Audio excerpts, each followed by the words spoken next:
una iglesia abierta a todos, del lugar de libertad, una realidad que rompe los ojos en Montevideo y la gente en situación de calle. Bueno, Daniel, muchas gracias por recibirnos. Te quería hacer algunas preguntas que tienen que ver con el vínculo de la iglesia con la sociedad, con el compromiso social, con los cambios también que la Iglesia Católica vive a nivel global y a nivel local. La primera pregunta es, ya pasamos los 10 años los primeros 10 años del papado de Francisco, y quería preguntarte qué cambios has visto que la Iglesia Católica ha tenido y cómo esos cambios y las propuestas de transformación de la Iglesia que Francisco ha propuesto, cómo se han reflejado en la Iglesia Católica uruguaya.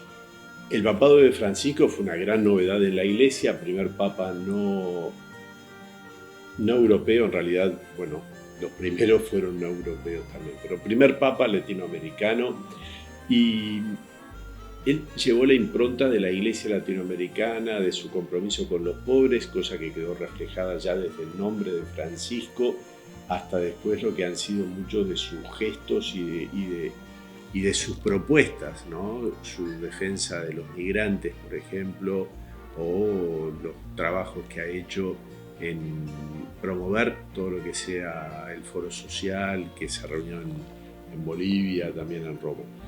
Por otro lado, el papado de Francisco aportó, me parece, para nosotros mucho de recoger ese legado, sobre todo a través de lo que ha sido el magisterio en estos años de Francisco. Quizás lo más novedoso últimamente es toda la importancia que Francisco le está dando a lo que se llama la sinodalidad en la Iglesia, es decir, cómo recuperar algo que fue muy propio de la Iglesia del primer milenio, que es todo lo que se refiere a ese caminar juntos como asamblea, ¿no? Como iglesia convocada, asamblea convocada. Y en ese sentido está todo lo que el Papa ha hecho en esta convocatoria al sínodo, cuya primera etapa va a ser en octubre de este año y la segunda en octubre del año que viene, y cómo lo que se ha ido haciendo un camino en todas las iglesias de consulta, de encuentro, que culminará en estas dos asambleas de octubre 23 y octubre 24. Como encíclicas como Laudato Si o La Alegría del Evangelio, que trabajan muchos temas sociales, de justicia ecológica, de diálogo interreligioso, cómo esas propuestas, esos lineamientos pastorales, cómo se reflejan también en la Iglesia Católica en Uruguay.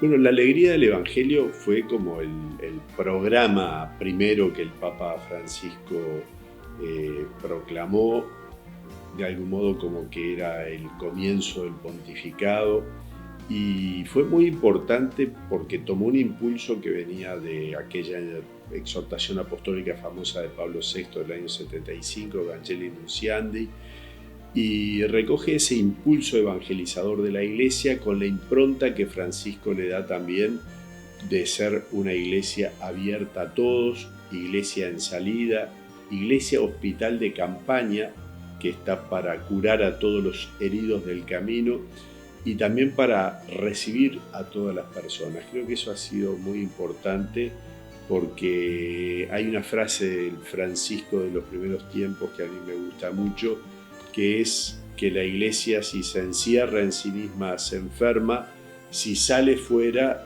puede accidentarse, pero es preferible una iglesia accidentada porque sale a una iglesia enferma porque se queda encerrada. Y creo que eso ha sido muy importante. Y en cuanto a Laudato Si, bueno, marcó un hito no solo a nivel de la Iglesia Católica, sino a nivel, pienso, del pensamiento más global. Nosotros acá en el Uruguay hemos tenido experiencias interesantes. Cuando el presidente Vázquez llamó al diálogo social, se formó a nivel de iglesia una especie de mesa que llamamos Iglesia en Diálogo, donde entre otros estaban convocados algunos muy metidos en el tema ecológico y que a partir de la propuesta que se hizo para el diálogo social se trabajó creando nodos ambientales en una experiencia que fue muy rica en algunas parroquias y que tuvo bastante resonancia. Además, en la educación católica Hay experiencias muy interesantes que se han hecho con los chicos en cuanto a la conciencia ecológica y al cuidado del medio ambiente. Un poco ha entrado eso del cuidar la casa común que decía Francisco. Visibilizó una conciencia ecológica que es muy necesaria y que es y que estaba como latente y sigue siendo, especialmente las generaciones más jóvenes, por suerte. Estamos a 50 años del golpe de Estado, que el 27 de junio del 2023 se cumplen, y tenemos en el tiempo de la dictadura la figura de Monseñor Partelli como una figura destacada en la crítica a la tortura, en la crítica al autoritarismo, y a una conferencia episcopal, a una mesa de obispos que tenía posturas súper contundentes en relación a la defensa de la democracia. Y ese legado, hoy a 50 años, ¿cómo te parece que la Iglesia Católica Uruguaya lo recibe o dialoga con esa experiencia de la historia? Sí, yo creo que en esa época la Iglesia, en su gran mayoría, se opuso a lo que era el golpe de Estado, la ruptura institucional y también en el cuidado de la gente. Y sobre todo hay un hecho que ha sido reconocido por algunos, es que la Iglesia sirvió de refugio, digamos, de muchos, no solo refugio concreto, es decir, personas que de repente eran perseguidas y que eran refugiadas en la Iglesia, sino también de lugar de libertad. Es decir, las instituciones católicas fueron lugares donde muchos se sintieron que podían expresarse, que podían tener libertad, y formó la Iglesia a toda una generación de gente que tenían como ámbito posible de estar en grupo, de relacionarse, de sentirse libres, las parroquias, los grupos, los movimientos. Entonces, eso ayudó mucho y de hecho cuando viene la democracia, mucha gente formada en ámbitos de iglesia después estuvo en movimiento estudiantil, en movimiento obrero y en los partidos políticos. Y su militancia, digamos, la aprendieron en grupos de iglesia. Eso creo que fue muy, muy importante. Y después, bueno, la iglesia a nivel de la jerarquía, de la conferencia episcopal, de Monseñor Partelli, tuvieron algunos documentos, como se sabe, hay toda una historia de algún documento que fue censurado y que ahí hubo, digamos así, tires y aflojes con el gobierno de la época para que se pudiera decir una palabra dentro de lo que era la censura que había en esos años. ¿Y hoy cómo es la lectura de ese legado? Yo creo que es pacíficamente recibido. Me parece que hay un aprecio a lo que fue ese compromiso y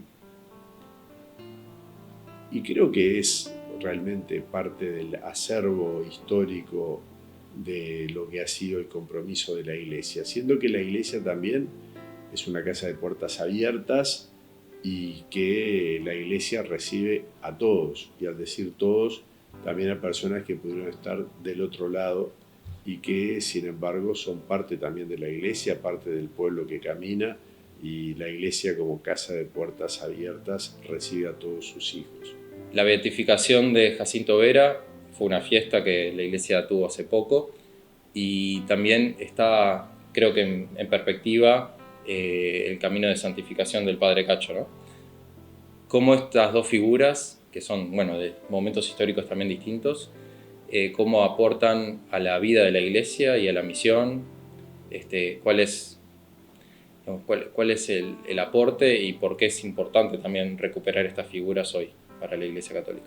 Jacinto Vera fue un hombre extraordinario en su época.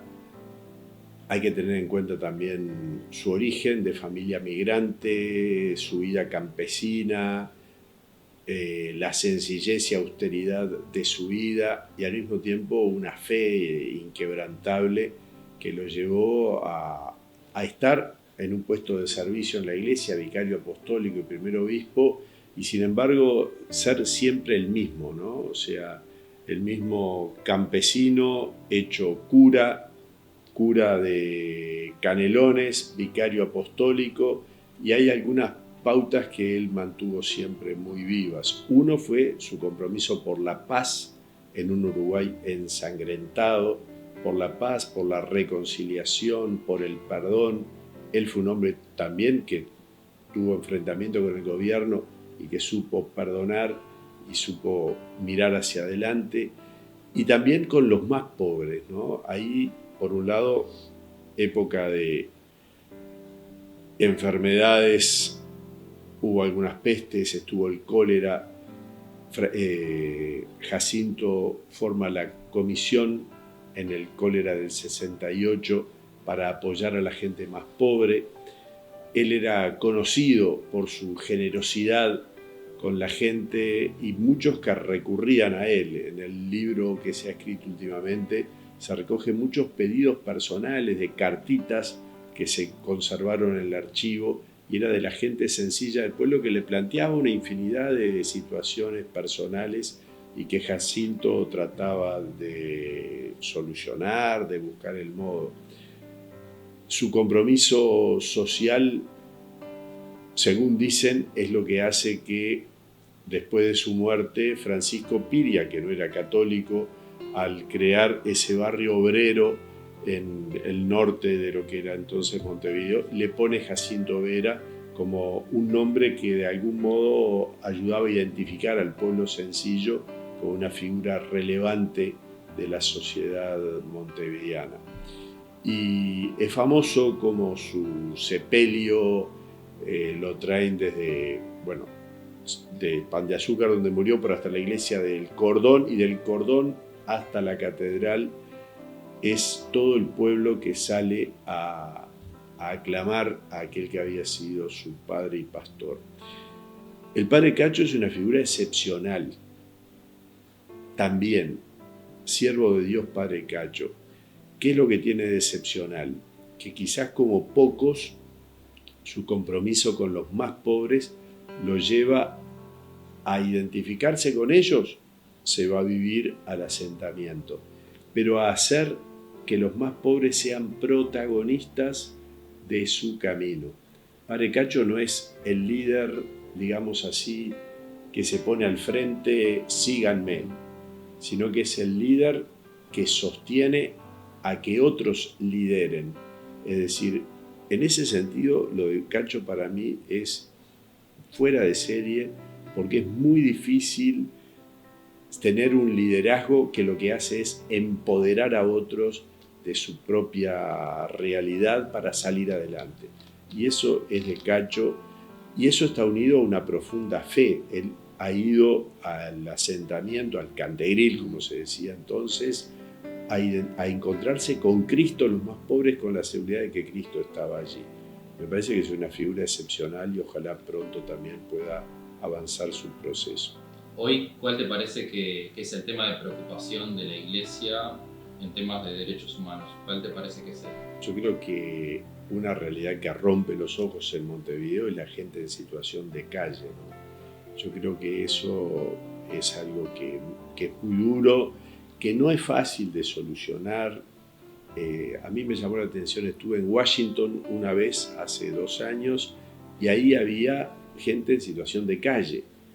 Obviamente tenían carpas, todas igualitas, es decir, es una realidad muy compleja en el mundo, pero aquí en el Uruguay eso ha crecido. El otro gran tema son las cárceles nuestras, que sabemos que es un tema también muy difícil, de muchos años, con un crecimiento muy grande y muy vinculados entre sí, porque muchos de los que están en situación de calle son expresidiarios. Agradecemos al cardenal Daniel Sturla por su tiempo, por su gentileza, y que estas conversaciones apunten a la reflexión y al diálogo social y ecuménico en nuestro país.